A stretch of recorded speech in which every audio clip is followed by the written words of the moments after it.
khususnya yang ada di Nusantara. Dan di video kali ini, kisah yang akan diangkat adalah kekejaman yang dilakukan oleh kolonial Belanda terhadap para pejuang kemerdekaan Indonesia. Referensi video ini bersumber dari Tirto ID, dan jika kalian ingin membacanya secara langsung, link referensi tersebut admin sematkan dalam kolom deskripsi. Pada tanggal 23 November 1947, puluhan orang tewas karena disekap di sebuah gerbong kereta yang berangkat dari stasiun Bondowoso. Mereka yang ada di dalam gerbong kereta adalah para pejuang kemerdekaan yang ditangkap oleh Belanda. Peristiwa itu kemudian dikenang dengan sebutan Tragedi Gerbong Maut Bondowoso. Peristiwa Gerbong Maut terjadi pada tanggal 23 November 1947 ketika 100 orang Indonesia yang ditawan oleh Belanda diangkut dari stasiun kereta api Bondowoso menuju Wonokromo, Surabaya dengan 3 buah gerbong bareng yang tertutup rapat. Setidaknya itulah yang tercatat dalam buku monografi daerah Jawa Timur, volume 1-2 tahun 1977. Peristiwa itu terjadi beberapa bulan setelah agresi militer Belanda I yang kala itu berlangsung pada 21 Juni 1947. Kuatnya gempuran-gempuran tentara Belanda yang didukung persenjataan yang lebih canggih membuat banyak pasukan pro-republik berantakan. Tentu saja, dalam operasi tentara Belanda itu, banyak pejuang kemerdekaan yang tertangkap. Di antara pejuang Indonesia yang tertangkap terdapat Koswari. Dia merupakan seorang komandan polisi Maesan Bondowoso. Menurut keterangan dari buku sejarah revolusi kemerdekaan Indonesia di Jawa Timur, 1991, Koswari tertangkap berkat laporan orang-orang Indonesia yang justru menjadi mata-mata Belanda kala itu. Koswari yang tertangkap kemudian dibawa ke kantor bagian keamanan, yaitu Brigade Marinir Belanda, yang lebih dikenal dengan nama VDMB. VDMB kala itu berlokasi di Jalan Jember, Bondowoso, dan Koswari tertangkap pada 14 November 1947. Menurut Gerd Austindi dan juga kawan-kawan, yang tertuang dalam buku Serdadu Belanda di Indonesia, VDMB adalah badan intelijen yang terkenal dengan penanganan yang sangat keras. Kebanyakan milisi pejuang Republik Indonesia yang tertangkap akan mendapat siksaan berat dari serdadu Belanda, baik itu serdadu KNIL yang kebanyakan adalah warga Indonesia itu sendiri, maupun bule-bule Belanda yang tergabung dalam Angkatan Darat maupun Marinir Belanda. Area Tapal Kuda yang berada di bagian timur Provinsi Jawa Timur, termasuk Bondowoso, menjadi salah satu wilayah operasi Marinir Belanda, di mana di tempat tersebut pula mereka melakukan aksi kekejaman terhadap para pejuang Indonesia.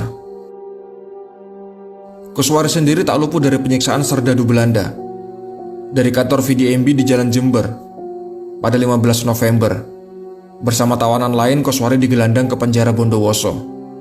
Seminggu lebih ia ditempatkan di tempat tersebut. Tawanan lain yang baru datang kala itu adalah Singgih, yang tertangkap pada 20 September 1947 setelah rumahnya dikepung.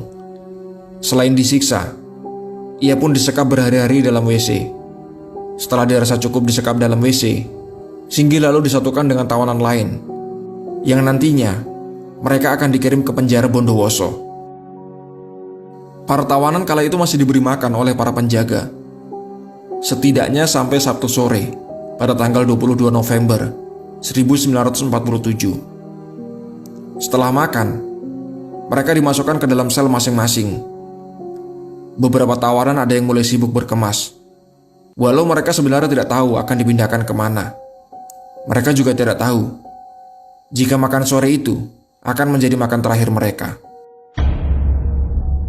Mereka kemudian dibangunkan pada tengah malam, yaitu sekitar pukul 1. Kemudian pada pukul 5.15, saat itu hari telah berganti menjadi hari Minggu, yaitu di tanggal 23 November. Para tawanan itu dikeluarkan dari sel masing-masing. Komandan VDMB, Letnan II Marinir J. van den Dorp, memerintahkan mereka keluar dan berbaris 4-4 di halaman penjara Bondowoso. Berdasarkan surat keputusan, para tawanan ini akan dikirim ke Surabaya. Hal itu dilakukan demi kepentingan pemeriksaan, juga untuk pencegahan mengulangi perbuatannya, ataupun untuk pencegahan usaha melarikan diri. Pukul 5.30, para tawanan yang berjumlah 100 orang itu digiring ke stasiun Bondowoso. Di stasiun itu telah menunggu 3 buah gerbong barang yang nantinya diperuntukkan khusus untuk mereka. Para tawanan langsung diperintahkan memasuki gerbong-gerbong tersebut tanpa diberi kesempatan sama sekali untuk makan pagi ataupun yang lainnya. Hal tersebut tertuang dalam catatan Prayogo Kartomiharjo dan juga kawan-kawan yang tertulis dalam buku Monumen Perjuangan Jawa Timur tahun 1986. Tentu saja, mereka juga dijaga dan dikawal oleh para serdadu Belanda yang kala itu merupakan gabungan dari marinir dan juga KNIL. Gerbong-gerbong itu berukuran sangat kecil dan juga tertutup rapat dengan seng. Nyaris tidak ada ventilasi. Tiap gerbong rata-rata berisi 30-an orang. Gerbong paling depan bernomor registrasi GR5769. Sedangkan gerbong kedua dan ketiga bernomor registrasi GR4416 dan juga GR10152. Akhirnya, pukul 7.30, kereta pun akhirnya berangkat. Saat itu hari masih pagi. Semua masih baik-baik saja bagi tawanan. Udara pagi itu pun masih sangat segar. Namun menjelang siang, ketika matahari sudah mendekati titik tertinggi, penderitaan para tawanan dimulai. Di gerbong pertama, dengan jumlah tawanan yang paling banyak, beberapa tawanan sudah tak merasakan udara segar lagi dan bahkan susah untuk bernafas. Karbon dioksida dari nafas buang tawanan lain harus mereka hirup kembali, sehingga terasa membakar paru-paru mereka. Situasi itu sangat menyiksa. Sementara panas terik matahari pun lama-lama mulai terserap di seng yang menutupi gerbong. Udara dan suhu yang panas pun mulai mendekati puncaknya. Korban akhirnya mulai berjatuhan ketika kereta baru memasuki stasiun Kalisat, yaitu pada pukul 11 siang. 6 tawanan gugur terlebih dahulu. Para tawanan mulai meronta dan juga menggedor-gedor gerbong untuk minta tolong. Serdadu Belanda yang mengawal hanya bilang, "Air dan angin tak ada, yang ada hanya peluru," ucap serdadu itu. Saat singgah di stasiun Jember, ketika jumlah korban menjadi 12 orang, gerbong-gerbong itu justru terlebih dahulu dijemur di bawah terik matahari dan berlangsung selama 3 jam. Panas, pengap dan haus menerjang para tawanan. Hanya air kencing saja yang mungkin kala itu bisa mereka gunakan. Namun syukurnya, hujan lebat kemudian datang ketika mereka masuk di stasiun Kelakah, yang kemudian menjadi sedikit oase bagi mereka yang masih bertahan. Tubuh mereka menjadi sedikit lebih segar. Namun rasa pengap, lapar dan juga haus masih bersama dengan mereka. Tidak ada lagi yang bisa dilakukan selain berdoa, berharap agar mereka bisa selamat. Sesampainya di stasiun Probolinggo, para tawanan di dalam gerbong kembali menggedor-gedor gerbong. Kali ini jauh lebih keras dari gedoran sebelumnya. Mereka semua menjerit-jerit. Suara mereka sudah sangat parau. Lengging kematian terdengar dari teriakan mereka. Mereka berteriak bahwa sudah ada 30 tawanan yang kala itu gugur. Namun demikian, para serdadu Belanda itu tidak peduli. Salah satunya bahkan berkata, "Biar mati semua. Saya lebih senang kalian mati daripada ada yang masih hidup," ucap serdadu itu.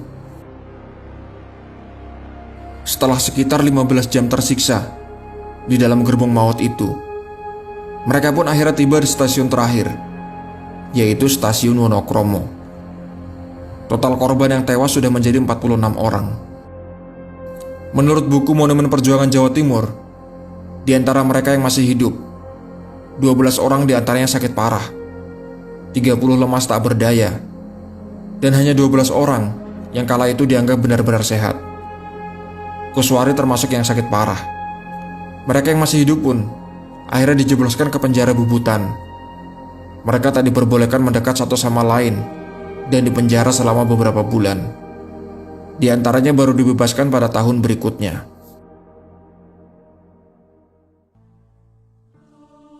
Peristiwa memilukan Gerbong Maut ini menjadi salah satu dari sekian episode kelam dalam fase perjuangan mempertahankan kemerdekaan. Perlakuan keji dari para serdadu Belanda terhadap para tawanan menjadi salah satu ilustrasi kebiadaban serdadu Belanda yang berusaha kembali menguasai Indonesia, yang sebenarnya sudah menyatakan kemerdekaan pada tanggal 17 Agustus 1945. Bersama dengan pembantaian di Rawagede atau pembantaian oleh Westerling, tragedi Gerbong Maut ini diingat sebagai bukti tak terbantahkan tentang kebiadaban serdadu Belanda. Mereka sungguh-sungguh tidak peduli dengan hukum perang, membantai para penduduk sipil, maupun membunuh para tawanan yang seharusnya dilindungi.